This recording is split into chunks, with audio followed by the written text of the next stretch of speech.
বিশ্ব কবিতা দিবস উপলক্ষে আমার নিবেদন, যে টেলিফোন আসার কথা। কবি পূর্ণেন্দু পত্রী। যে টেলিফোন আসার কথা, সে টেলিফোন আসেনি। প্রতীক্ষাতে প্রতীক্ষাতে সূর্য ডোবে রক্তপাতে, সব নিভিয়ে একলা আকাশ নিজের শূন্য বিছানাতে। একান্তে যার হাসির কথা হাসেনি, যে টেলিফোন আসার কথা আসেনি।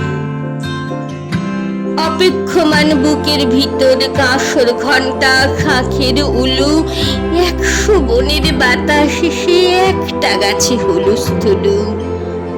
আজ বুঝি তার ইচ্ছে আছে ডাকবে আলিঙ্গনের কাছে, দিঘির পারে হারিয়ে যেতে সাঁতার জলের মত্ত নাচে। এখন কি ডাকার সাজে সাজেনি, যে টেলিফোন বাজার কথা বাজেনি। তৃষ্ণা যেন জলের ফোঁটা, বাড়তে বাড়তে বৃষ্টি বাদল। তৃষ্ণা যেন ধূপের কাঠি, গন্ধে আঁখে সুখের আদল।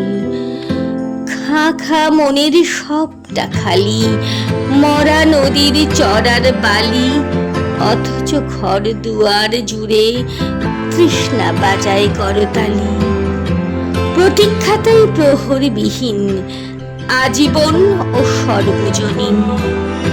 সরোবর তো সবার বুকেই, পদ্ম কেবল পর্দানশীল।